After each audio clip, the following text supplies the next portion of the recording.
Naye ajuza mwenye umri wa miaka 71 amezua taharuki miongoni mwa wakazi wa kijiji cha Kambi ya Juu ya kaunti ya Isiolo baada ya kujitokeza katika kituo cha polisi kijijini humo akiwa amebeba vifaa vinavyodhaniwa kuwa mabomu shambani mwake ni Mirathi.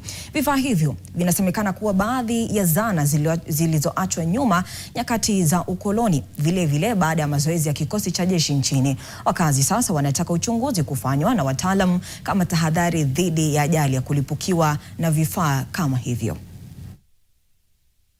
Ni katika kijiji cha Kambi ya Juu, pembezoni mwa mji wa kaunti ya Isiolo. Ajuza huyu Severina Kairigio mwenye umri wa miaka 71 alipokuwa shambani mwake alikutana na vifaa viwili vya ajabu vilivyokuwa ardhini. Severina alidai alivitambua vifaa hivyo kama mabomu, akiongeza kuwa sio mara ya kwanza kupatana na vifaa kama hivyo. Wengine akiniambia ni kitu ya stima, nikawaambia mimi nimeona ingine kama hii sio stima, hii ni bomu. Kwa hofu ya usalama wa wajukuu wake na watu wengine kijijini, Severina aliamua kuvifunga vifaa hivyo kwenye gunia na kuvipeleka moja kwa moja katika kituo cha polisi cha Kambi ya Juu, hatua iliyowashangaza maafisa wa usalama waliokuwa kazini. Kamwambia hii kitu ndio nimelete hapa, si naona ni bomu, kaona wacha nilete kwenu. Pakachukua, unabeba hii kitu, unabeba hii kitu. Sasa nitafanya nini?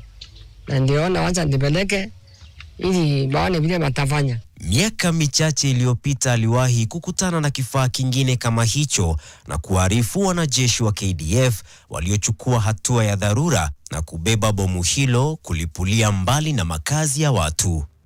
Wakazi sasa wanahofia kuwa huenda bado kuna mabomu mengine yaliyosalia kuzikwa ardhini tangu enzi za ukoloni.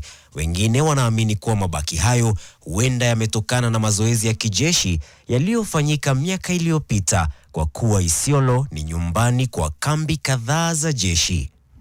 Hii mambo iangaliwa kwa makini, kwa sababu ikiua ni hasara kwa msasi. Kama kuna hao expert wa bomu wanafaa wakuje waangalie, wakague area, kwa kuwa shule imefungwa, wakague na pia watu wanapanda mashamba zao. Mabomu hayo mawili sasa yamehifadhiwa katika uwanja wa kituo cha polisi cha Kambi ya Juu, yakisubiri wataalamu wa mabomu kufika kuyachunguza.